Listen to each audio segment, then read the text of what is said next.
ചത്തോന്നറിയാൻ വന്നാണല്ലടാ. ചത്തില്ല.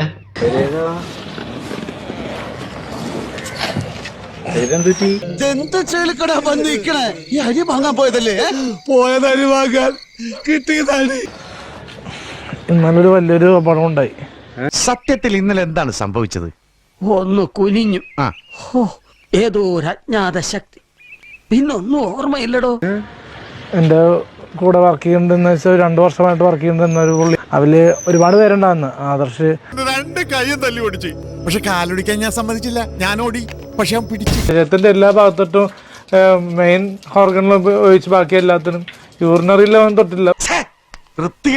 ഭാഗ്യത്തിന് ഞാൻ ഇങ്ങനെ പുറത്തു വെച്ചുകൊണ്ട് ലിവർ ബ്രെയിൻ ഒക്കെ ഡാമേജ്. കിഡ്നിയുടെ പരിപ്പാണെങ്കിൽ ഇളകി കിടക്കുക. ബാക്കി എല്ലാ ഭാഗത്തും അങ്ങനെ ഉപദ്രവിച്ച്. അധികം ദേഹം ഇളക്കണ്ട. ഇളകാനൊന്നുമില്ല, എല്ലാം അവന്മാരടിച്ചിളക്കി. ഇനി ആരും സൂത്രം കാണിച്ചു കേട്ടാ.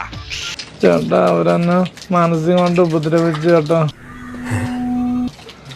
അവരെന്നെ ഭയങ്കര രീതിയിൽ തല്ലി. പിന്നെ ഒറിജിനൽ ആണെന്ന് പറയില്ല, അത്രക്ക് ആർട്ടിഫിഷ്യൽ ആയിട്ട് മർദ്ദിച്ച് അവശനാക്കി. അവരിങ്ങനെയൊന്നും അല്ല വിചാരിച്ചേക്കുന്നത്. എത്ര ഇടി വെട്ടണു അതിലൊരെണ്ണം തരില്ല. ഒരു പുരുഷന് നിലയിൽ പോലും അവര് ഇട്ടിട്ട് മർദ്ദനം എന്ന് പറഞ്ഞാൽ മാന്തുക, പിച്ച് അടിക്കുക, എന്താ അഭിനയം. കണ്ടിന്യൂസ് ആയിട്ടാണ് ചെയ്തിരിക്കുന്നത്. കൂടെയൊക്കെ ഭയങ്കരമായിട്ട് ഇതുണ്ട്. പാടുണ്ടാകുന്ന ഇപ്പൊ കുറഞ്ഞതാണ്. അപ്പൊ ഞാനൊന്ന് നന്ദി മാത്രമല്ലേ.